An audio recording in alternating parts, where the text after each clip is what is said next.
الحمد لله نحمده ونستعينه ونستغفره ونؤمن به ونتوكل عليه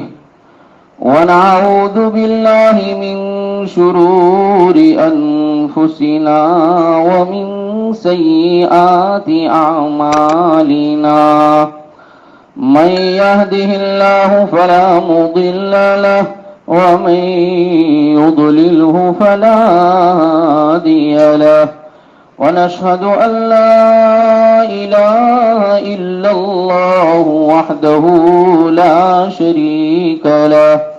ونشهد أن سيدنا ونبينا وسندنا ومولانا محمدا عبده ورسوله صلى الله تعالى عليه وعلى آله وأصحابه وبارك وسلم تسليما كثيرا كثيرا أما بعد فأعوذ بالله من الشيطان الرجيم بسم الله الرحمن الرحيم فأخذناه وجنوده فنبذناهم في اليم فانظر كيف كان عاقبة الظالمين وجعلناهم أئمة يدعون إلى النار ويوم القيامة لا ينصرون وأتبعناهم في هذه الدنيا لعنة ويوم القيامة هم من المقبوحين ولقد آتينا موسى الكتاب من بعد ما أهلكنا القرون الأولى بصائر للناس وهدى ورحمة لعلهم يتذكرون صدق الله العظيم.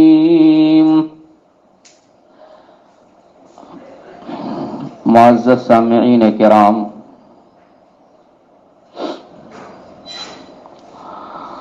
حضرت موسیٰ علیہ السلام کی پیروی نہ کرنے پر اور رب کی باتوں کے انکار کرنے پر اور حد درمی اور عناد اور گناہ کی وجہ سے، نافرمانیوں کی وجہ سے تکبر کیا اور اس تکبر نے ان کو خاکستر کر دیا اور دریا میں ڈبو دیا گیا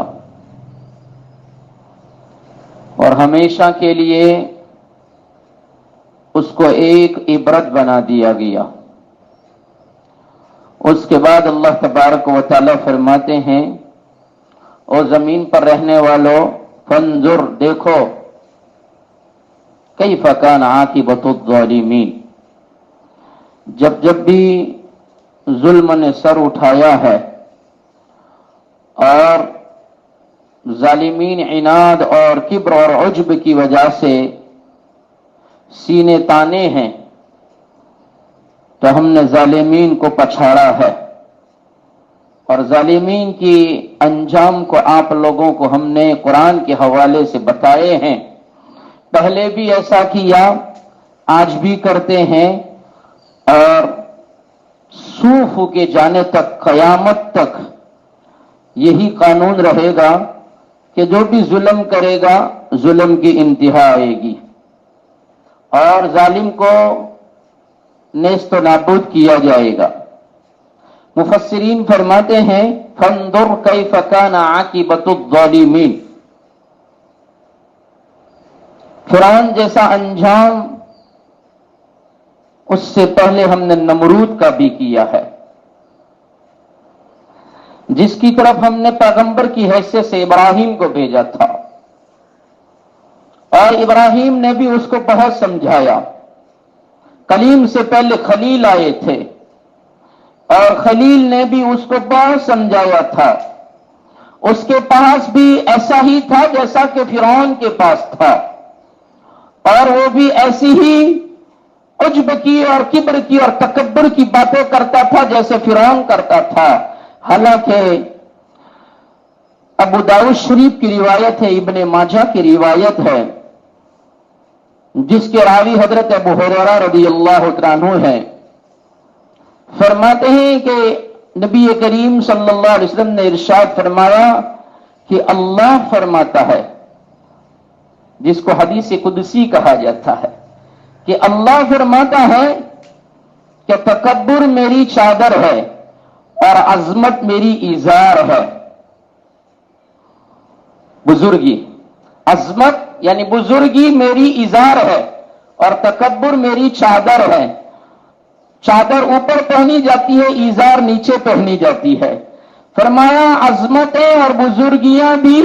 اور کبر اور تکبر میری شان ہے، میری چادر، میری ازار۔ جو بھی اس کو کھینچنے کی کوشش کرے گا، یعنی کوئی بھی تکبر کرے گا، کبر کرے گا، عجب کرے گا، اپنے آپ کو عظمت والا بیان کرے گا، اپنے آپ کو عظمت والا سمجھے گا، تو فرمایا ہم اس کو جہنم میں پہنچا دیں گے۔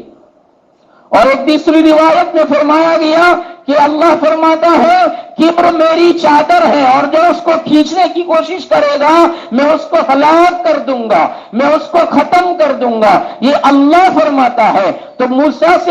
سے پہلے ابراہیم آئے، اور فرعون سے پہلے نمرود آیا، اور نمرود نے بھی ایسے ہی کبر کیا تھا، ایسا ہی تکبر کیا تھا، اس لیے کہ اس کے پاس مال و دولت تھی، اور اس کے پاس فوج و اسلحہ تھے، اور اس کے پاس لشکر تھا، اور اس کے اوپر اس کو گھمنڈ تھا، اور گھمنڈ کے اوپر ہتھیاروں کی وجہ سے اور اپنے لشکر کی وجہ سے وہ مارے گھمنڈ کی کہتا تھا ابراہیم ہم تیرے رب کو نہیں مانتے ہیں اور تیرے رب کو ہم نہیں جانتے ہیں، ہم ہی رب ہیں۔ اس نے بھی خدائی کا دعویٰ کیا ہے، اور وہ بھی اپنے آپ کو بڑا بیان کرتا ہے، اور زمین والوں کے پاس اس کے دربار میں حاضری کے لیے یہ قاعدہ قرار دیا گیا تھا جو بھی آوے بادشاہ کے دربار میں جھکتا ہوا آوے۔ اس نے بنایا ہی ایسا تھا کہ جو بھی اس کے دروازے میں داخل ہو تو اس کو جھکنا ہی پڑے، اور جھک کر جانا یہ اس کی تعظیم سمجھی جاتی تھی، اس کی عظمت سمجھی جاتی تھی، اور عظمت تو اللہ کی ازار ہے۔ اور جو اپنے آپ کو سجدہ کرائیں، اپنے آپ کو عظمت والا سمجھیں اور تکبر کریں، اللہ اس کو پسند نہیں کرتا ہے۔ فانظر کیف کان عاقبۃ الظالمین، ظالموں کا انجام بہت برا ہوا کرتا ہے۔ تو وہ شیخی مار کر ابراہیم خلیل اللہ سے کہتا تھا جا تیرے رب کو کہہ دے، جا تیرے اللہ کو کہہ دے اگر آسمانوں میں اللہ ہے میں تو میرے سوا کسی کو نہیں مانتا، اگر تیرا اللہ ہے تو جا اس کو کہہ دے کہ مقابلے کے لیے آ جا، ہم بھی مقابلہ کرنے کے لیے تیار ہیں، اور مقابلے کے لیے وقت مقرر کر دیں اور جگہ مقرر کر دیں، ہم اس جگہ پر لاؤ لشکر کے ساتھ آئیں گے، اپنی فوجوں کے ساتھ آئیں گے، تیروں کمان کے ساتھ آئیں گے، تلواروں خنجروں کے ساتھ آئیں گے، پورے لیس ہو کر آئیں گے، ہتھیاروں سے لیس ہو کر آ کر تیرے خدا سے مقابلہ کریں گے۔ جا کہتے اگر مجھ سے زیادہ طاقت والا کوئی ہے تو بلا لے۔ حضرت ابراہیم علیہ السلام اس کو سمجھا رہے ہیں تکبر نہ کر، انجام برا آئے گا، تیری نحوستیں تیرے لیے زندگی کے خاتمے کا سبب بنے گی، تیرا کبر کرنا تیری آخرت بگاڑے گا، تیری دنیا میں برے انجام کا سبب بنے گا۔ وہ کہتا ہے ہمیں کچھ نہیں سننا ہے، جا تو کر اور تیرے رب کو کہہ کہ آ جائیں۔ اللہ تبارک و تعالی ابراہیم سے فرماتے ہیں فانظر کیف کان عاقبۃ الظالمین کے تحت میں فرمایا گیا، اللہ نے فرمایا جا کہتے تیرے پاس جتنا لاؤ لشکر ہو لے کر آ جا، اور جس میدان میں تو آئے اس میدان میں ہم آنے کے لیے تیار ہیں، تو بتا کون سے میدان میں آنا ہے۔ میدان بہت بڑا اور بہت بڑا لاؤ لشکر، بہت بڑی جم غفیر اس کے ساتھ نکلا ہے، پورا لیس ہو کر نکلا ہے، تیر و کمان کے ساتھ نکلا ہے کہ تیر کمان کے ذریعے سے ختم کر دیں۔ جب میدان میں آیا مفسرین فرماتے اس نے بھی ایسا ہی کیا تھا، تیر آسمانوں میں چھوڑے، آسمانوں کی بلندیوں پر چھوڑے، اللہ نے بھی اس کو خون زدہ کر کے واپس کیا، خون آلود کر کر کے واپس کیا اور کہتا ہے ہم نے خدا کا مقابلہ کیا. ارے آجا آجا ابھی تو باقی ہے. اللہ نے مچھروں کے گول بھیج دیے. مچھروں کی گولوں نے آ کر ان کے اوپر ایسا وار کیا ہے. مچھر نہ تیر کمان سے مر سکتے ہیں نہ تلواروں کے گھاؤ سے مر سکتے ہیں. اور مچھروں نے ایسا دکھ کر دیا, ایسا پریشان کر دیا کہ سارے بھاگنے لگے. مفسرین فرماتے ہیں نمرود کے ہونٹ پر ایک مچھر بیٹھا تھا, ناک اور ہونٹ کے بیچ میں وہ بیٹھا تھا اور اس کو ایک دم چھینک آئی. سنو یہ نئی بات, مفسرین لکھتے ہیں اس کو چھینک آئی اور چھینک کے آنے پر یہ مچھر جو ہونٹ پر بیٹھا تھا وہ ناک کے نتھنے میں گھس گیا. چھینک آنے پر اور ناک کے نتھنے میں گھس کر اس کی رگ سے اور نالی سے ہوتے ہوئے دماغ میں پہنچ گیا. اوپر نالی جاتی ہے, اوپر نس جاتی ہے, رگ جاتی ہے, اس کے ذریعے سے دماغ میں پہنچا اور دماغ میں کھلا ہوتا ہے اور دماغ کے کھلے جو اندر اللہ نے بھیجا بٹھایا ہے, بھیجے اور کھوپڑی کی ہڈی کے درمیان کھلا ہوتا ہے, اس کھلے میں مچھر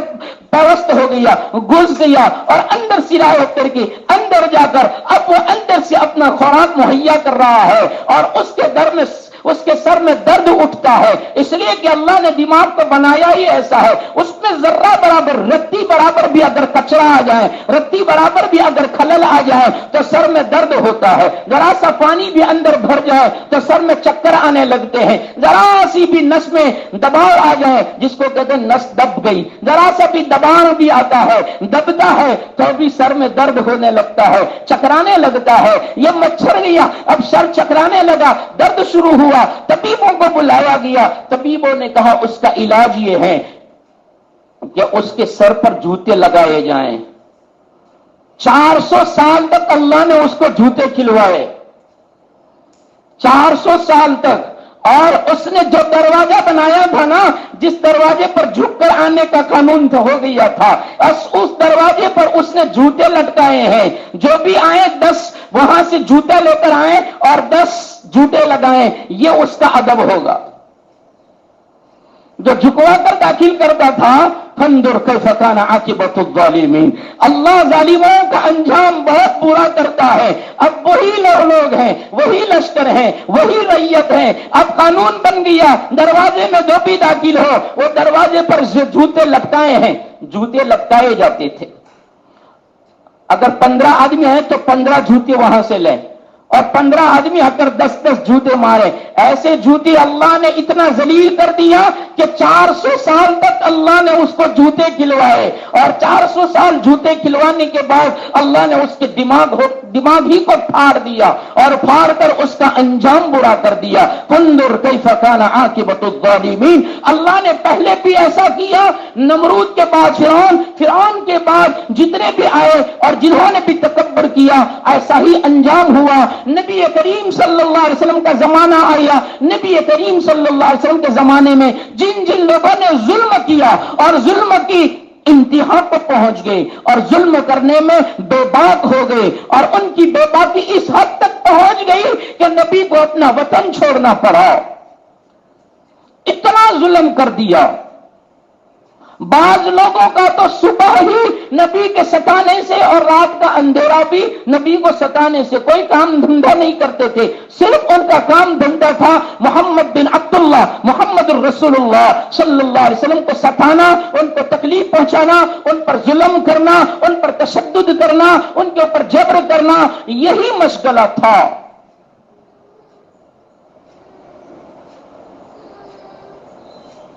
اللہ تبارک و تعالیٰ نے ان ظلم کرنے والوں کو چن چن کر اللہ نے ختم کیا اور ان کا انجام بہت برا کیا اور بہت بری طریقے سے اللہ نے ان کو ختم کیا. نبی کے زمانے کا فرعون, نبی کے زمانے کا سب سے تشدد کرنے والا, سب سے زیادہ ظلم کرنے والا, اللہ نے اس کو 2 معصوم بچوں کے ذریعے سے قتل کروایا اور قتل کروا کر اس کی ناش کو اور اس کی جو باڈی تھی, اس کی جو میت تھی, اللہ تبارک و تعالیٰ نے اس کو کنویں میں ڈلوایا اور کنویں میں ڈلوا کر ساری دنیا کو بتا دیا گیا کہ کہ بہت بڑا ظالم تھا، بہت بڑے ظالم کے لیے ہم نے کنویں کا انتخاب فرمایا اور کنویں میں اس کو ڈال دیا. اس کو دفنانے کے لیے ہم نے قبر کا گڑھا بھی نہ دیا اور اس کو جلانے کے لیے ہم نے ہماری آگ بھی نہ دی، بلکہ اس کو ہم نے کنویں کی گہرائیوں میں ڈلوا دیا کہ وہ اندر کوئی دیکھنے بھی نہ جائے، اور ہم نے اس کا برا انجام کیا. فانظر کیف کان عاقبۃ الظالمین،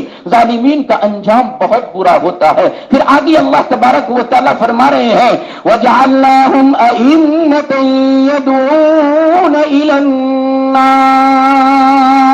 اور ہم نے اس کو پیشوا بنایا، امام بنایا، مقتدا بنایا، دائی بنایا. يَدْعُونَ إِلَى النَّارِ، جہنم کی طرف بلانے والا بنایا. فرعون کو ہم نے دائی الی النار بنایا، جو لوگوں کو اپنی طرف بلاتا تھا، یعنی کہ جہنم کی طرف بلاتا تھا، گناہ کی طرف دعوت دیتا تھا، اس لیے کہ لوگ جانتے تھے کہ یہ بڑا ہم پر ظلم کرتا ہے، اور ظلم سے بچنے کے لیے اس کی ہاں میں ہاں ملاتے تھے. حالانکہ وہ جانتے تھے کہ فرعون خدا نہیں ہے، لیکن وہ جہادو انکار کرتے تھے اس وجہ سے کہ وہ ظلم کرتا تھا، اس لیے اس کی بات کو مان کر اس کو خدا مانتے تھے. تو اللہ فرماتے ہیں وَجَعَلْنَاهُمْ أَئِمَّةً يَدْعُونَ إِلَى النَّارِ، ہم نے جہنم کی طرف بلانے والا ان کو دائی بنا دیا، اس کو اس کا پیشوا اور امام بنا دیا. آج بھی جو لوگ دائی بنتے ہیں الی النار، جہنم کی طرف لوگوں کو نماز چھڑواتے ہیں، نماز کا وقت ہوتا ہے، لوگ نماز پڑھنے کا چاہتے ہیں. میں کوئی بات اپنی طرف سے نہیں کہتا، پوری قرآن کی تفسیر کے حوالوں سے ہی کہوں گا. مفسرین لکھتے ہیں کہ آج بھی جو اللہ کا حکم پورا کرنے میں رکاوٹ بنتے ہیں اور عبادت کرنے کے لیے جانے والوں کو روکتے ہیں اور کہتے ہیں ابھی رہنے دے بعد میں پڑھ لینا، ابھی کام پورا کر لیں، تو فرمایا وَجَعَلْنَاهُمْ أَئِمَّةً يَدْعُونَ إِلَى النَّارِ، یہ بھی دائی الی النار ہو گئے، جہنم کی طرف دعوت دینے والے، جہنم کی آگ کی طرف دعوت دینے والے بن گئے، اس لیے کہ انہوں نے کار خیر کرنے کے بجائے کار بد کی طرف دعوت دی، اور اللہ کا حکم پورا کرنے خود جانے کے بجائے جو جا رہا ہے اس کو بھی، اس کے لیے بھی رکاوٹ بنے. اس لیے تو ابو جہل کہتا تھا محمد جو کہتا ہے وہ ساری باتیں سچی ہے، محمد کا جو پیغام ہے وہ حق ہے، اور جن جن باتوں کا وہ تذکرہ کرتا ہے وہ بھی حق ہے. لیکن اگر میں نے محمد کی بات کو مان لیا، محمد کی دعوت کو قبول کر لیا، اور اگر میں دائی الی الجنت بن گیا، دائی الی الخیر بن گیا، اگر دائی بن گیا محمد کا، محمد کے دین کا دعوت دینے والا بن گیا، قُلْ هَٰذِهِ سَبِيلِي أَدْعُو، اور لوگوں میں تمہیں دعوت دیتا ہوں، قُلْ هَٰذِهِ سَبِيلِي أَدْعُو إِلَى اللَّهِ، میں تو دائی الی اللہ ہوں، دائی الی الخیر ہوں، اگر میں بھی اس کی طرح بن جاؤں تو میری بادشاہت کو خطرہ ہے، میری سرداری پر داغ لگ جائے گا اور میری سرداری چھوٹ جائے گی، میرا چودھری پنا ختم ہو جائے گا، لوگ میرے اشارت پر چلتے ہیں، میرا قانون عطل بن جاتا ہے. مکہ میں جو قانون اگر ابو جہل بول دیں، عمرو ابن ہشام جو بات بول دیں، وہ قانون بن جاتا تھا، اور ایسا قانون بنتا تھا کہ اس کی خلاف ورزی کرنے والا کوئی نہیں ہوتا تھا. اگر ابو جہل کہتے اور لوگوں گھر میں پیدا ہونے والی بچی کو زمین کے حوالے کر دو، اس کو جینے کا حق نہیں، تو مسند دارمی فرماتی ہے، حدیث کی کتاب مسند دارمی، اس میں فرمایا گیا ایک اللہ کا بندہ جس کو 14 سال کے بعد اللہ نے بیٹی کی نعمت دی، وہ بیٹی کی نعمت ملنے کے بعد 2 سال تک تو پالتا رہا اور اپنے گھر پر پرورش کرتا رہا، لیکن جب وہ بڑی ہوئی اپنے ماں باپ سے کہنے لگی کب تک گھروں میں رکھو گے، کب تک 4 دیواری میں ہمیں 4 دیواری کے اندر بند رکھو گے، ارے کب باہر نکالو گے، ذرا باہر تو نکالو، ہم دنیا دیکھیں، دنیا کی رنگینیاں دیکھیے، اللہ نے کیسی دنیا بنائی، پیدا کرنے والے نے کیسا بنایا ہے. ماں باپ کہتے گھر سے نکالیں گے تو تیری جان کو بھی خطرہ، ہماری جان کو بھی خطرہ ہے. بیٹی کی آواز بلند ہونے پر اڑوس پڑوس والوں نے سنا کہ معصوم بچی کی آواز آتی ہے۔ ابو جہل تک پیغام پہنچا دیا گیا، اور جو داعی الی النار تھا، داعی الی الخیر نہیں تھا، اس کی طرف دعوت پہنچا دی گئی، پیغام پہنچا دیا گیا فلاں گھر میں معصوم بچی کی آواز آتی ہے۔ باپ کو، بچی کے باپ کو بڑے میدان میں اور بڑے چوک میں سب کے سامنے کھڑا کر کے گریبان پکڑ کر اس کے پیچھے سے گریبان کو کھینچ کر کہا جا رہا ہے، گھر میں بیٹی ہے؟ ہاں ہاں بیٹی ہے، اگر صبح تک زندہ رہی تو تجھے کل ہم قتل کر دیں گے۔ باپ نے گھر پر آ کر اپنی معصوم بچی کو، پیار کرنے والی بچی کو، روزانہ اپنے باپ کے سینے سے لگ کر پیار کرنے والی بیٹی کو سپرد خاک کرنے کا ارادہ کر لیا، اور کھڈے کے حوالے کر کے اس کی جان لینے کا ارادہ کر لیا، اور جان دے دی، اور اپنی بچی کو سپرد خاک کر دیا، اور 2 سال کی زندہ بیٹی کو زمین کے حوالے کر دیا، اور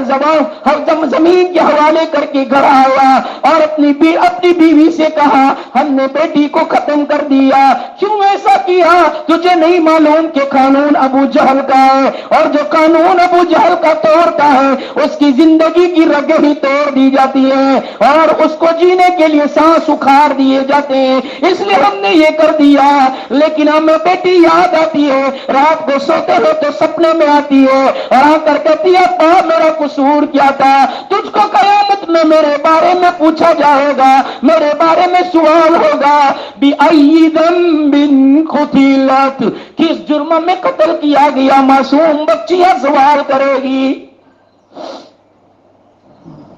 دوڑا ہوا دیا پیغمبر کے پاس، داعی الی الخیر کی طرف، داعی الی اللہ کی طرف گیا اور کہا محمد پورے مکہ میں تیرے جیسا خیر خواہ نظر نہیں آتا، اور تیرے جیسا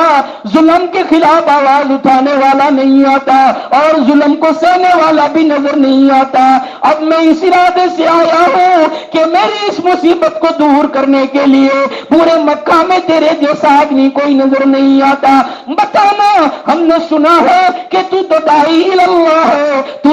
جنت کی طرف دعوت دیتا ہے، جہنم کی طرف جانے والوں کو پکڑ پکڑ کر جنت کی طرف لے جاتا ہے۔ ہم نے تو سب کو دیکھا، سارے کے سارے وجعلناہم ائمۃ یدعون الی النار، جہنم کی رہبری کرنے والے تو بہت ملتے ہیں، لیکن جنت کی رہبری کرنے والا تیرے سوا نظر نہیں آتا۔ نبی کریم صلی اللہ علیہ وسلم نے اس کو دارس بندھائی اور کہا بیٹھ جا، اپنے آنسو پوچھ لے۔ نبی نے بھی داستان سنی تو نبی بھی رو دیے، یہ کیسی امت ہے، کس امت کے حوالے، کس امت کا پیغمبر بن کر میں آیا ہوں؟ ارے جس امت نے اپنے ہاتھوں سے اپنی بیٹیوں کو ذبح کر دیا، اگلوں میں کوئی ایسا نہیں آیا، اگلی امتوں میں کوئی ایسی امت نہیں آئی جنہوں نے اپنے ہی ہاتھوں سے اپنے لگتے جگر کو کھڈے کھول کر زمین کے حوالے کر دیا۔ 9 مہینے پیٹ میں رکھنے والی ماں نے کبھی بھی ایسا نہیں دیکھا کہ اپنے لگتے جگر کو زمین کے اندر دبانے کے لیے باپ کے حوالے کر دیا ہو۔ نبی کی آنکھیں بھی تب زمین پر آنسو گرانے لگے، اپنے آنسو بھی صاف کیے۔ مسند دارمی میں فرمایا گیا نبی نے بھی آنسو پوچھ لیے، اور آنے والے کو بھی کہا اپنے آنسو پوچھ لے اور خوش ہو جا۔ لو 40 دن سے رات کو سویا نہیں تھا، رات کو آنکھ لگتی ہے، بیٹی سپنے میں آتی ہے، پوری رات نیند اڑ جاتی ہے۔ 40 دن ہو گئے، 40 راتیں ہو گئی، یا رسول اللہ اور محمد ابھی تو ایمان نہیں لایا ہے، تو کہتا ہے محمد 40 راتیں ہو گئی سویا نہیں ہوں، اس لیے بہت فکر ہے، کوئی نجات کا راستہ بتا دے۔ تو فرمایا تو ہمیں داعی الی اللہ سمجھ کر آیا ہے، اور ہم داعی الی اللہ ہے، جنت کی داعی ہے، تو سن پڑھ لے لا الہ الا اللہ محمد الرسول اللہ، تفلح، کامیاب ہو جائے گا، سپنوں میں آنا بھی بند ہو جائے گا، اور نیند بھی میٹھی آئے گی، اور ہمیشہ کی تیری دنیا بھی بن جائے گی، اور ہمیشہ ہمیش کی آخرت بھی تیری سنور جائے گی۔ اس نے کلمہ پڑھا، ایمان میں داخل ہو گیا، نبی نے کہا جا خوش ہو جا، تیری زندگی کے سارے گناہ اللہ نے معاف کر دیے، تیری بیٹی والا جرم بھی اللہ نے تیرا معاف کر دیا۔ بہت بڑا جرم ہے، لیکن کلمہ پڑھنے سے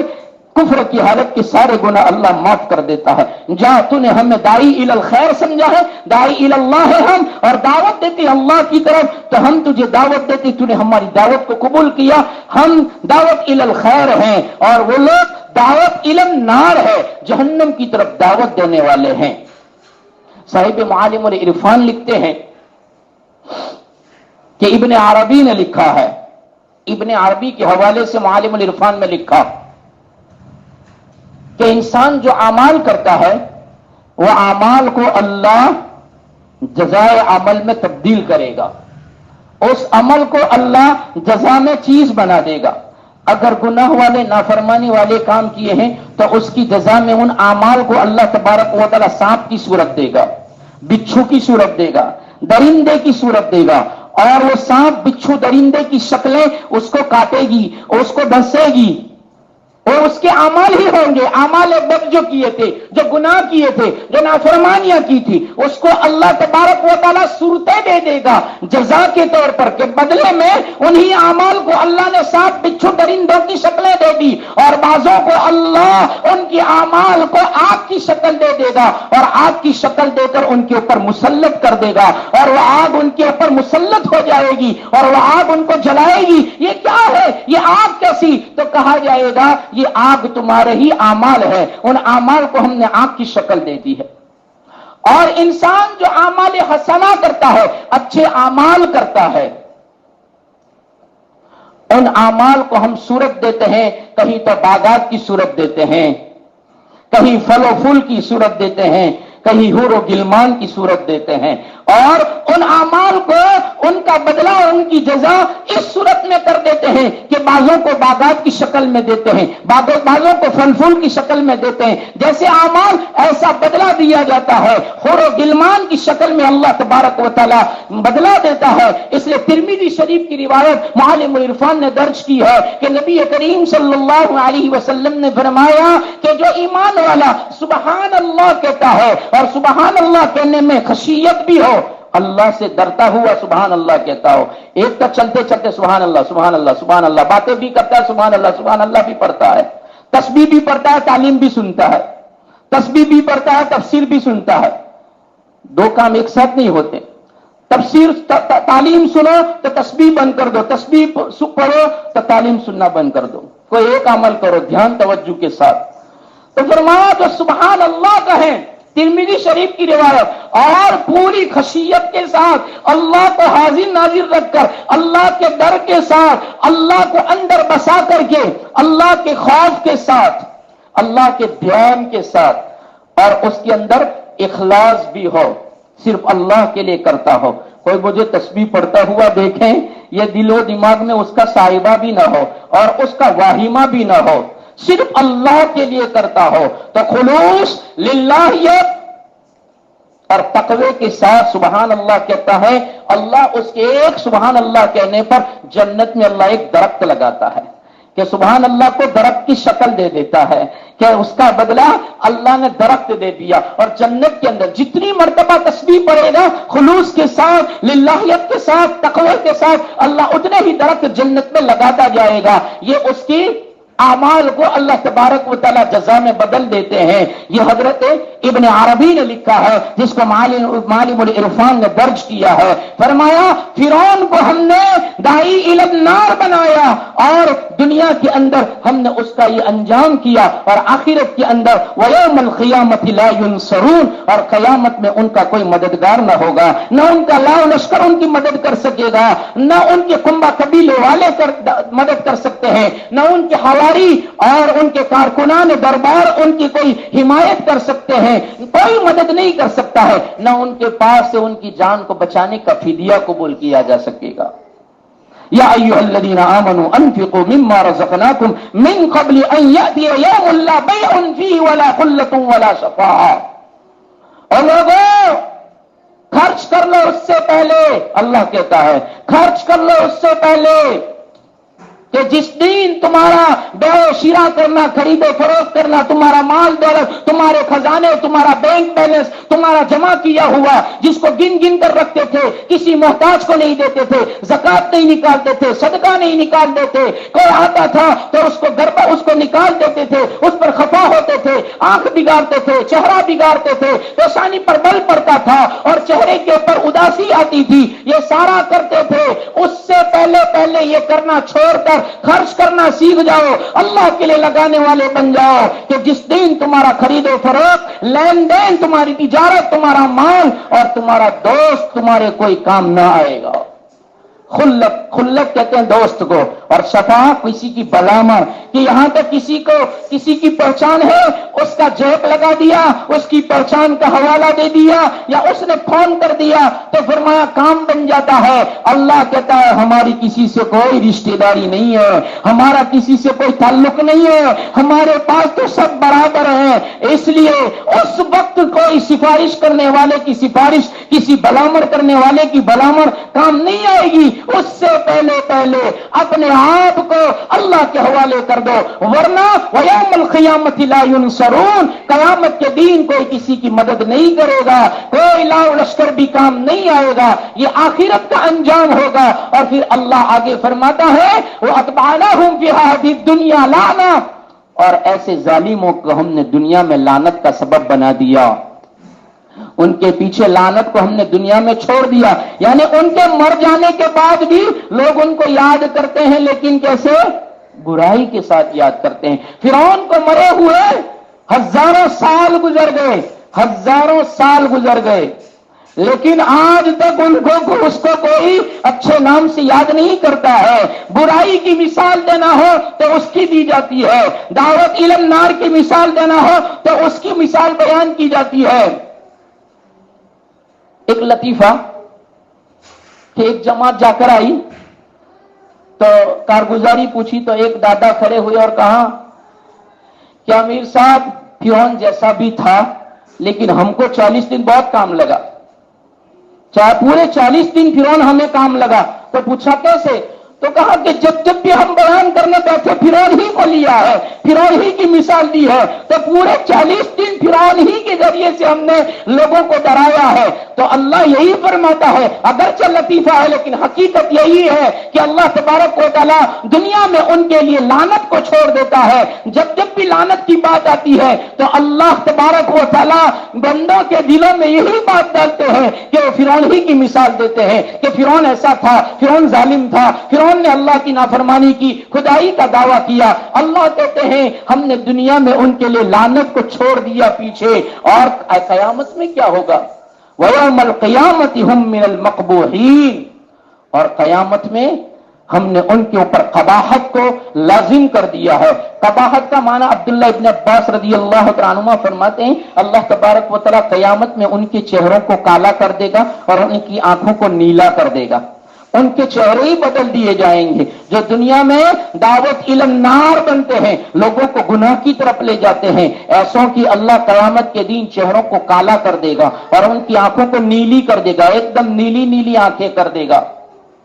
کہ لوگوں کو سیدھے راستے پر لانے کی بجائے جو سیدھا چلتا تھا اس کو بھی گناہ کے کام کی طرف لے گئے اور گناہ کے کاموں میں لگا دیا اور اس کو اچھے کام چھڑوا دیے۔ اچھا خاصا نمازی تھا، اس کو نماز سے دور کر دیا۔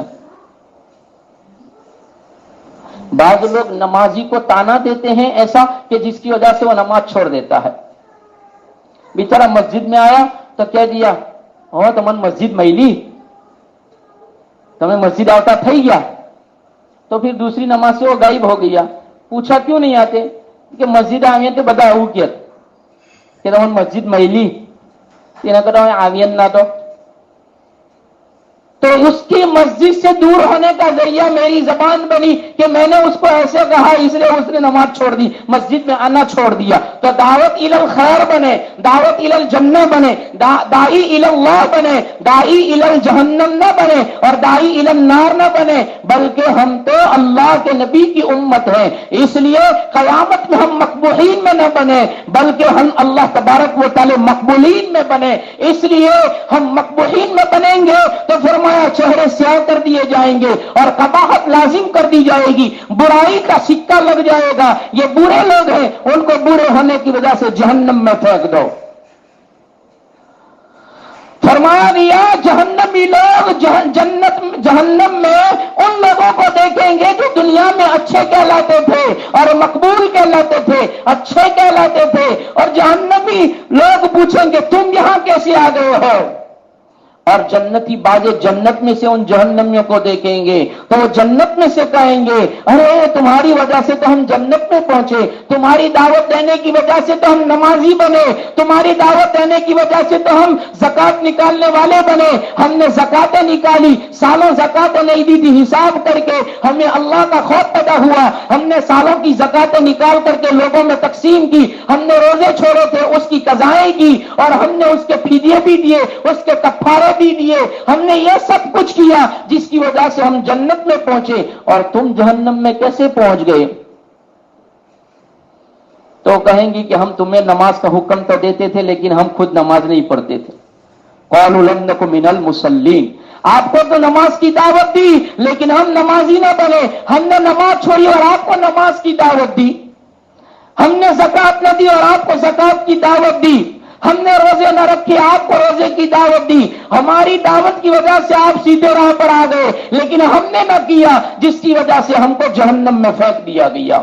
کہ ہمیں مقبولین بنا دیا گیا۔ اللہ ہمیں مقبولین میں بننے سے بچائے، مقبولین میں اللہ بنائے، اور مقبولین بننے کے لیے فرمایا خود بھی اللہ کے احکام پر جمو اور اللہ کے احکام کی دوسروں کو دعوت دو۔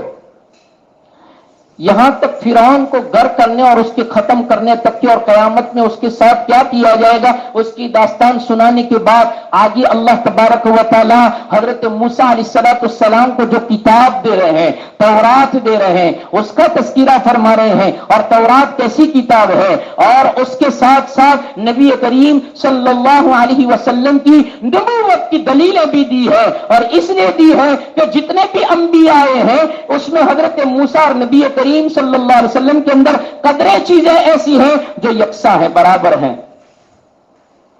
دوسرے نبیوں میں اور نبی کریم صلی اللہ علیہ وسلم میں اتنا ملاپ نہیں کھاتا جتنا حضرت موسیٰ اور نبی کریم صلی اللہ علیہ وسلم کی نبوت کے اندر ملاپ کھاتا ہے، کہ حضرت موسیٰ کا بہت بڑا دشمن، اتنا بڑا دشمن نمرود بھی نہیں تھا جتنا کہ فرعون تھا، سب سے بڑا دشمن فرعون، اس کے ساتھ حضرت موسیٰ علیہ السلام کو واسطہ پڑا، نبی کریم صلی اللہ علیہ وسلم کو بھی اپنی جانی دشمنوں کے ساتھ واسطہ پڑا۔ یہ نبی کریم صلی اللہ علیہ وسلم کی اور حضرت موسیٰ علیہ السلام کی ایک بالکل یکساں بات ہے، ملی جلی بات ہے۔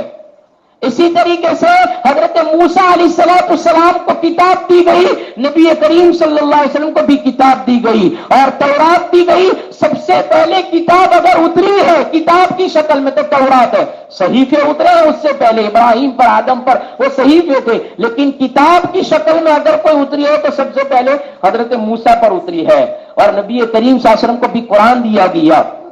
یہ مناسبت ہے دونوں کے درمیان، اس لیے حضرت موسیٰ کے واقعے کے درمیان اللہ تبارک و تعالی نبی کریم صلی اللہ علیہ وسلم کی نبوت کی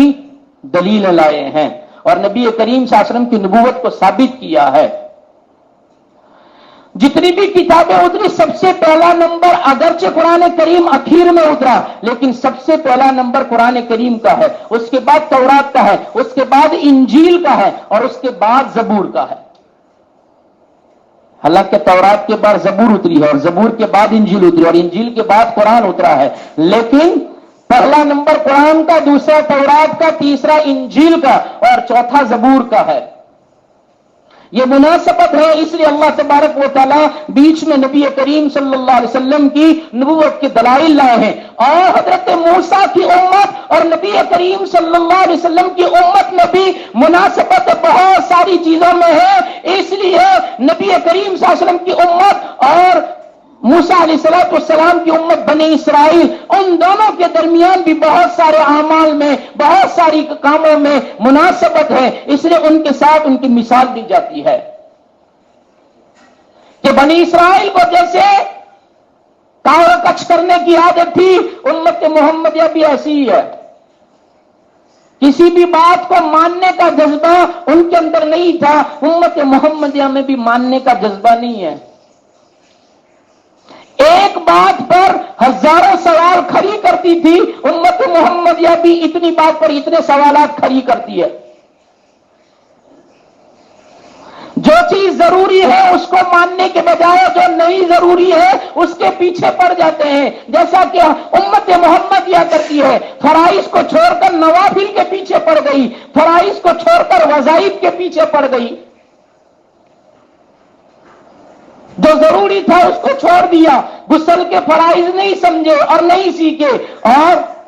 دوسری چیزوں کے فرائض سننے میں اور اس کو سمجھنے کے پیچھے لگ گئی جو ضروری نہیں ہے۔ جن چیزوں سے نماز صحیح ہوتی ہے اور جن چیزوں سے نماز ٹوٹ جاتی ہے، نماز میں فساد ہوتا ہے، وہی نہیں سیکھتی، اور جو چیزیں نہیں سیکھنی ہے اس کو سیکھتی ہے۔ تب قدر مناسبت ہے، اس لیے اللہ تبارک و تعالیٰ نے بیچ میں حضرت موسیٰ علیہ السلام کو فرعون کی ہلاکت کے بعد جو کتاب دی تورات اس کا ذکر فرمایا کہ جب فرعون ختم ہو گیا، 10ویں محرم کو اللہ نے اس کو ختم کیا اور 10ویں ذی الحجہ کو اللہ نے تورات دی، یعنی 11 مہینوں کے بعد۔ معارف القرآن حضرت مولانا ادریس کاندھلوی جن کی کتاب ہے معارف القرآن، ایک معارف القرآن مولانا مفتی شفیع صاحب کی ہے اور ایک مولانا ادریس صاحب کی ہے کاندھلوی کی، تو یہ تفسیر میں لکھا ہے مولانا ادریس صاحب نے کہ 10 محرم الحرام کو عاشورہ کے دن فرعون کو ختم کیا گیا، ڈبویا گیا، اور 10ویں ذی الحجہ کو 11 مہینے کے بعد اللہ نے حضرت موسیٰ علیہ السلام کو تورات عطا فرمائی۔ تورات کیوں دی گئی؟ جس کا ذکر اللہ یہاں فرماتا ہے وَلَقَدْ آتَيْنَا مُوسَى الْكِتَابَ مِن بَعْدِ مَا أَهْلَكْنَا الْقُرُونَ الْأُولَىٰ بَصَائِرَ لِلنَّاسِ وَهُدًى وَرَحْمَةً لَعَلَّهُمْ يَتَذَكَّرُونَ۔ اللہ فرماتا ہے تحقیق کہ ہم نے موسیٰ کو کتاب دی، بعد اس کے کہ ہم اس سے پہلے بہت ساری قوموں کو ختم کر چکے، بصائر للناس، لوگوں کے لیے بصیرت بنایا، ہدایت بنایا، رحمت بنایا، لعلہم یتذکرون، تاکہ اس کے ذریعے سے، تورات کے ذریعے سے لوگ نصیحت حاصل کریں اور اپنے آپ کو سیدھے راستے پر چلائیں۔ جب فرعون کو ختم کر دیا گیا، دریا برد کر دیا گیا، جب یہ بچ گئے تو 11 مہینے گزرنے کے بعد قوم کہنے لگی، بنی اسرائیل کہنے لگی موسیٰ آج تک تو ہم پوری زندگی فرعون کی غلامی میں رہے اور فرعون کا قانون ہمارے لیے اسیر بن جاتا تھا، فرعون کے قانون کی قید میں رہے، اس کے غلط قانون تھے، پھر بھی اس کو ماننے پڑے، اس لیے ہم آزاد ہو گئے۔ زندگی جینے کے لیے دستور العمل ہونا چاہیے، قانون ہونا چاہیے، لو ہونا چاہیے، قوانین کے بغیر زندگیاں جانور گزارا کرتے ہیں، انسان تو قوانین کے تحت زندگی گزارا کرتے ہیں، اس لیے ہمارے لیے کوئی دستور العمل ہونا چاہیے، کوئی قانون ہونا چاہیے، اس لیے ہمارے لیے قانون کی کوئی فکر کرو نا۔ حضرت موسیٰ علیہ السلام نے رب سے فرمایا الہی میری قوم راہ راست پر چلنے کے لیے قانون مانگتی ہے، ہدایت مانگتی ہے، اس کے لیے قوانین اور قواعد مانگتی ہے، اس لیے کوئی لو دے دیجئے۔ تو اللہ نے فرمایا وَلَقَدْ آتَيْنَا مُوسَى الْكِتَابَ،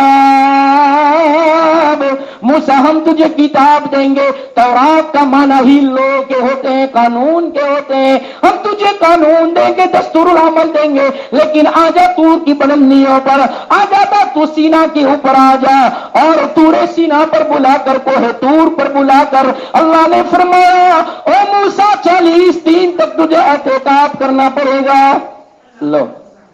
40 دن تک اس پہاڑی کے اوپر اپنے آپ کو رکھنا پڑے گا، اور 40 روز تک یہاں سے جا نہیں سکتا، اعتکاف کرنا ہوگا۔ اعتکاف پابندیوں کو مانگتا ہے، مسجد میں اعتکاف کرنے والوں کو پابندی دی گئی کہ غسل نہ کیا کرو۔ لو گھر پر روزانہ دین میں 2 مرتبہ غسل کرتے ہیں، لیکن یہاں فرمایا تو اللہ کے گھر میں آ گیا، معتکف بن گیا، اعتکاف کرتا ہے، اب تجھے غسل کرنے کی بھی اجازت نہیں ہے۔ اگر سنت غسل کرنا ہے تو جمعہ کو غسل کر لے، ورنہ روز غسل کرنے کی ضرورت نہیں ہے۔ اگر تجھے غسل جنابت ہے تو غسل کرنے جا سکتا ہے، جماعت کھانے میں اگر ضروری کام ہے تو بات کر لے، ورنہ جماعت کھانے کے باہر نکلے تو باتیں نہ کیا کر، لوگوں سے بات باتیں نہ کیا کر. جماعت کھانے میں بھی اللہ کے گھر میں اعتکاف میں بیٹھا ہے, لوگوں سے زیادہ باتیں نہ کیا کر. اور ہم تو اعتکاف میں بیٹھ کر ایسے ہوتے ہیں جیسے کہ کسی کے گھر پر مہمان گئے اور شادی میں گئے.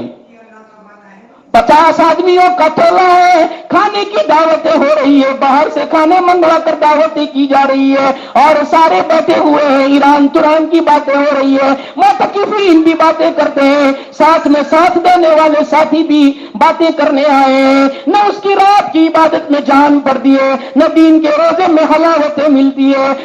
اعتکاف تو پورا ہو گیا, چاند ہو گیا, گھر گیا, معتکف آیا, لوگ دعاؤں کی درخواست کرتا ہے, لیکن نہ دعا کا اثر معلوم ہوتا ہے, نہ 10 دن کے اعتکاف کا اثر معلوم ہوتا ہے. باسی عید سے عید کے دوسرے دن سے ہی اعتکاف کرنے والا مسجد میں نظر نہیں آتا. کیوں ایسا ہوتا ہے؟ اعتکاف جس حیثیت سے ہونا چاہیے نہیں ہوتا ہے. موسیٰ علیہ السلام سے فرمایا 40 دن پوری پابندیوں کے ساتھ کوہ طور پر بیٹھنا پڑے گا اور پابندیاں کرنی پڑے گی. نہیں جاؤ گے گھر بھی, نہیں جاؤ گے کسی سے بات کرنے کے لیے بھی, یہیں بیٹھے رہو. 40 دین کا مستقل اعتکاف کرنے کے بعد اب اللہ نے فرمایا موسیٰ تیرا اعتکاف ہمیں بہت اچھا لگا, پوری پابندیوں کے ساتھ تو نے اعتکاف کیا, تیرا اعتکاف منظور ہے, اور تیری اعتکاف کی منظوریت پر اب قوم کے لیے, لوگوں کے لیے ہم دستور العمل دیتے ہیں, تیرے لیے قانون کی کتاب دیتے ہیں. وَلَقَدْ آتَيْنَا مُوسَى الْكِتَابَ, ہم تمہیں کتاب دیتے ہیں, تورات دیتے ہیں, اب اس کو لے کر جاؤ. اس کتاب کو ہم نے بصائر للناس, لوگوں کے لیے بصیرت بنائی ہے. بصیرت کہتے ہیں دلوں کے نور کو کہتے ہیں, دلوں سے دیکھنے کو, دلوں کی بینائی کو بصیرت کہتے ہیں, آنکھوں کی بینائی کو بصارت کہتے ہیں. فرمایا یہ آنکھوں سے صرف دیکھے جانے والی کتاب نہیں ہے, بلکہ اس کو جو بھی پڑھے گا اور اس کو دل سے پڑھے گا, ہم اس کے دل میں نور پیدا کر دیں گے, اور پھر وہ اپنے دل کے نور سے دیکھے گا. بصائر للناس, فہم پیدا ہو گیا, بصیرت پیدا ہو گئی, اندر بصیرت کے نغمے پھوٹنے لگے اور چشمے بھی پھوٹنے لگے. تو پھر فرمایا اللہ نے صرف ہم نے اس کو بصائر نہیں بنایا ہے, بلکہ فرمایا وَهُدًى وَرَحْمَةً, اس تورات کو ہم نے ہدایت کا ذریعہ بھی بنایا, رحمت کا ذریعہ بھی بنایا, تاکہ اس کے ذریعے سے لعلہم یتذکرون, اس کے ذریعے سے لوگ نصیحت حاصل کریں. اس میں بھی اللہ کے رسول صلی اللہ علیہ وسلم کو مفسرین فرماتے ہیں ایک مناسبت ہے کہ موسیٰ کو دینے والی دی جانے والی کتاب کو ہدایت بصیرت بنایا, ہدایت بنایا, رحمت بنایا. اور لوگوں امت محمدیہ کی تو قرآن پڑھنے والوں, اللہ کہتا ہے ہم نے قرآن کو بھی بصیرت بھی بنایا, ہدایت بھی بنایا, رحمت بھی بنایا. اور لوگ تورات کو پڑھتے تھے تو اللہ نصیحتیں مل جاتی تھی, قرآن پڑھنے والے قرآن پڑھو نصیحت مل جائے گی. لو پھر مفسرین فرماتے ہیں تورات کے اندر تو لوگوں نے انحراف کر دیا اتنا کہ آج کی جو بائبل ہے اس کو 39 کتابیں جمع کر کے بنایا گیا ہے. 39 کتابوں کو 39 کتابوں کو جمع کر کے ایک بائبل بنائی گئی, جس میں سے پہلے بڑے جو 5 باب ہیں وہی تورات کے ہیں, ورنہ دوسری کتابیں ہیں. قرآن ایک ایسی ہدایت کی کتاب ہے جس میں آج تک رد و بدل نہیں ہوا اور نہ قیامت تک رد و بدل ہو سکتا ہے. اگر زور و زبر میں بھی کوئی اگر 19-20 کرتا ہے تو اس کو مٹانے والے اور اس کے خلاف آواز اٹھانے والے معصوم بچوں کو اللہ کھڑا کر دیتا ہے. آج بھی زمانے نہ, آج کی بات کرتا ہوں, ابھی اس زمانے میں قرآن میں رد و بدل کرنے کی لوگ کوشش کر رہے ہیں اور کرتے ہیں, اور اس کو پھر سوشل میڈیا پر چھوڑ دیتے ہیں اور لوگوں کو, تاکہ لوگ غلط قرآن پڑھیں, مسلمان غلط قرآن پڑھیں. اس لیے بار بار کہا جاتا ہے, اور اس کے بارے میں مفتی سعید صاحب پالنپوری اور دوسرے مفتیان کرام, مفتی تقی عثمانی, ان لوگوں نے فرمایا ہے کہ جب تمہارے پاس یہ قرآن موجود ہو تو موبائل میں نہ مت پڑھو. انہوں نے یہ لکھا ہے کہ جب تمہارے سامنے پٹھوں کے درمیان جو قرآن ہو تو اس وقت موبائل سے مت پڑھو. لوگ تو مسجد میں بیٹھ کر موبائل سے قرآن پڑھتے ہیں. موبائل کا قرآن یہ مجبوری کے درجے میں ہے. سفر میں ہو اور تمہارے پاس قرآن نہیں ہے اور اس وقت تمہیں قرآن پڑھنا ہے تو اس وقت مجبور میں ٹرین میں ہو, سفر میں ہو, اس وقت اگر قرآن کھول کر پڑھتے ہو تو چلتا ہے. ورنہ مسجد میں بیٹھ کر موبائل سے قرآن پڑھنا یہ تو ثواب کے بجائے گناہ ہم خرید رہے ہیں. اس لیے اللہ کے واسطے موبائل کا استعمال قرآن پڑھنے کے لیے نہ کرو, ورنہ اس میں بہت تحریفیں کر رہے ہیں. ابھی چند دنوں پہلے آیا تھا جس میں پہلے صفحے پر انہوں نے 4 جگہ پر تبدیلیاں کی تھی. تو ایک آدمی نے مجھے بھی بتایا کہ یہ قرآن ایسا ہے جہاں زبر ہے وہاں زیر لکھ دیا, جہاں تنوین 2 زیر کی ہے تو وہاں 2 پیش کی تنوین لگا دی, پورا ترجمہ ہی بدل جاتا ہے, پورا معنی ہی بدل جاتا ہے. اگر ایسا قرآن پڑھے گا تو گناہ کا مستحق ہوگا, غلط قرآن پڑھے گا. اس لیے اس قرآن کو پڑھنے کی کوششیں نہ کرو جو موبائل میں لوگ ڈالتے ہیں. اس قرآن کے ذریعے سے تمہارے غلط قرآن پڑھنے کا اندیشہ ہے. اس قرآن کو پڑھو. اس لیے آج بھی لوگ قرآن میں تبدیلیاں کرنا چاہتے ہیں, لیکن اس کا جواب دینے والے اللہ کے فضل سے آج بھی ہے اور صبح قیامت تک رہیں گے. سینوں میں تھا, ہے اور انشاءاللہ رہے گا. اور قرآن کو سینے میں اتارنے والے پہلے زمانے میں بھی تھے, آج کے ماں باپ کو بھی فکر ہے کہ ہماری اولاد حافظ قرآن بنے. اس لیے آپ لوگوں سے قرآن کا حوالہ دے کر اللہ کا ہاتھ جوڑ کر کہتے ہیں صرف دنیا کی تعلیم کے پیچھے نہ پڑھو اور دنیا کا انگلش سکھانے کے پیچھے اپنی اولاد کا مستقبل نہ بگاڑو. ارے یہ انگلش سیکھ کر دنیا کما لیں گے, قرآن پڑھیں گے, دنیا بھی کمائیں گے, آخرت بھی کمائیں گے. اس لیے قرآن کے حافظ بناؤ. انگلش پڑھنے سے کوئی نہ نہیں کہتا, لیکن انگلش کو نصب العین مت بناؤ. ہم نے نصب العین بنا دیا, اس کو ضروری سمجھ لیا اور قرآن کو ضرورت سمجھ لیا.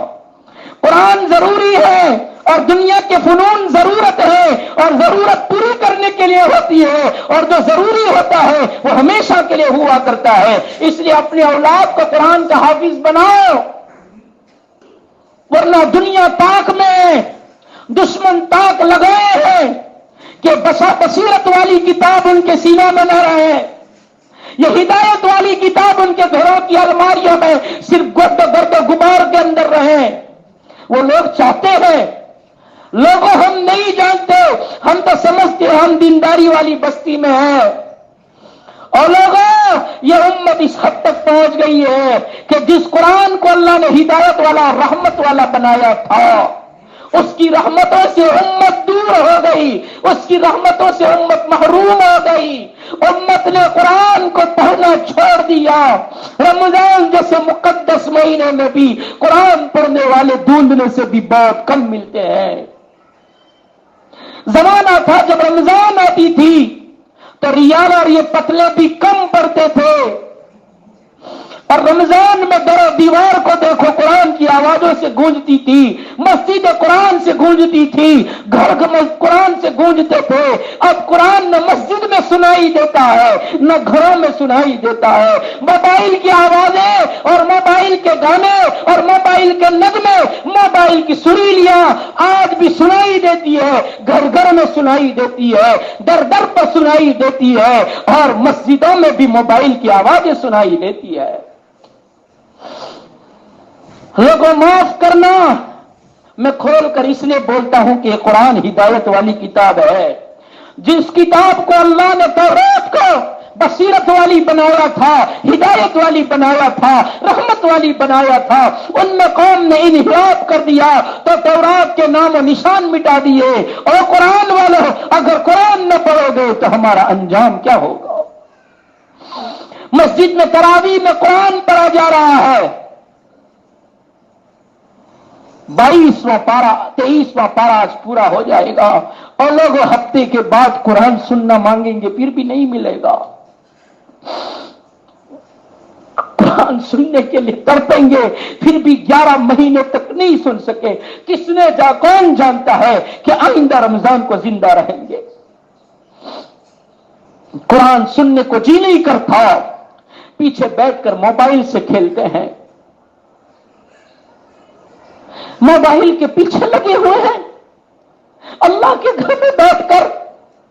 ارے جس قرآن کو بصیرت والا بنایا, صاحب معارف القرآن لکھتے ہیں, مولانا ادریس فرماتے ہیں, تفسیر ادریسی فرماتی ہے کہ جب اسرائیلیوں کو اللہ نے دستور العمل دیا اور دستور العمل ملنے کے بعد اللہ نے ان کو کہا کہ دیکھو تم سے پہلے ہم بہت سو کو ہلاک کر چکے ہیں، قوم نوح کو، قوم سمود کو، قوم عاد کو، قوم شعیب کو، مدین والوں کو، جس مدین سے موسیٰ جا کر آئے ہیں اس مدین والوں کو بھی ہم ختم کر چکے ہیں، اور تم نے ابھی تمہاری آنکھوں سے دیکھا۔ چلو نوح کا واقعہ سمجھ میں نہیں آتا، قوم سمود سمجھ میں نہیں آتی، قوم ہود سمجھ میں نہیں آتی، تو اللہ کہتا ہے من بعد ما اہلکنا القرون من بعد الاولی، تم سے پہلے ابھی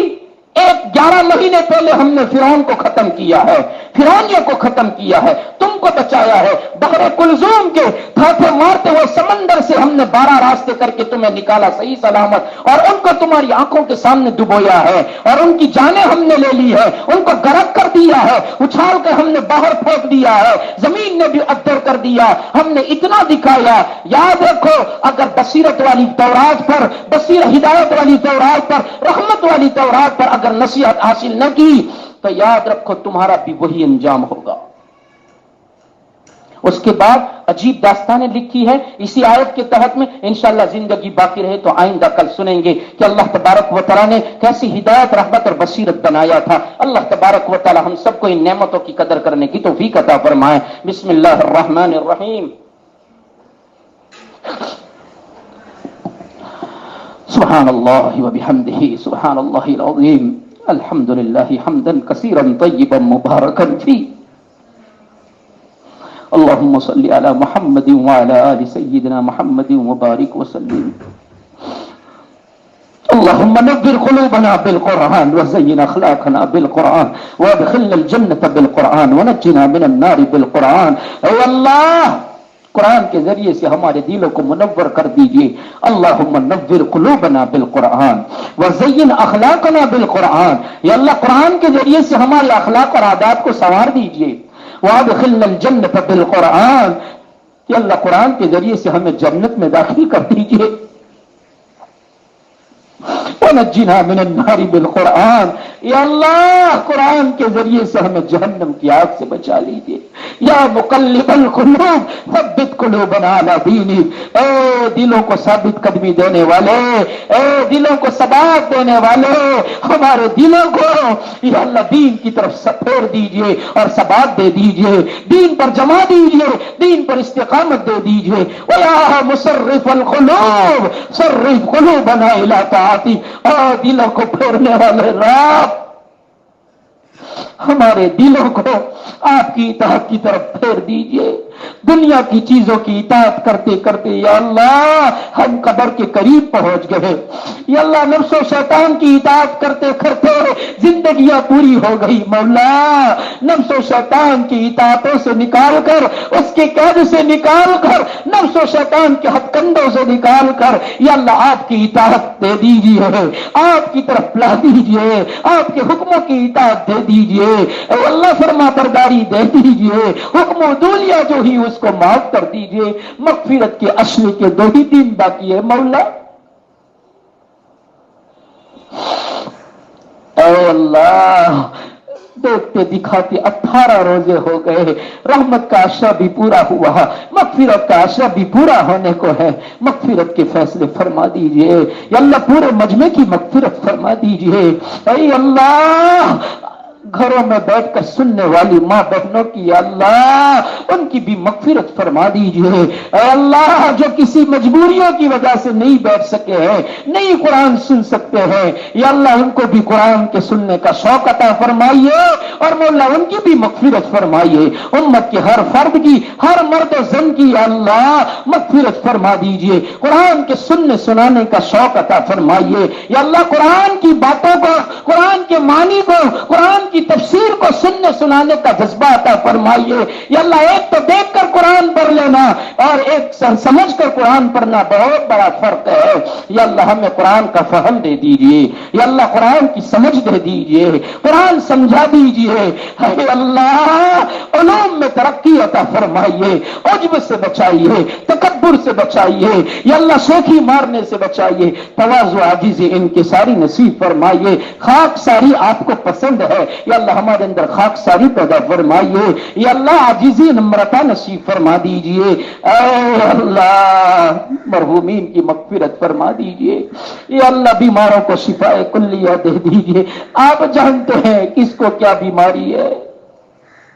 اس مجمع میں بیٹھنے والوں کے کون کون بیمار ہے آپ جانتے ہیں، یا اللہ اس مجمع میں جس کو جو بھی بیماری ہو یا اللہ اس بیماری کو عافیتوں میں بدل دیجئے۔ امت میں جتنے بھی مرد و زن بیمار ہے، بچے بچیاں بیمار ہے، یا اللہ سب کو تندرستی عطا فرمائیے، یا اللہ سب کی بیماریوں میں بیماریوں کو عافیتوں میں بدل دیجئے۔ اے اللہ بیماری بھی آپ کی نعمت، تندرستی بھی آپ کی نعمت ہے، بیماری والی نعمت کو تندرستی والی نعمت میں بدل دیجئے، یا اللہ جب تک جلائیں آپ ہی کا محتاج بنائیے،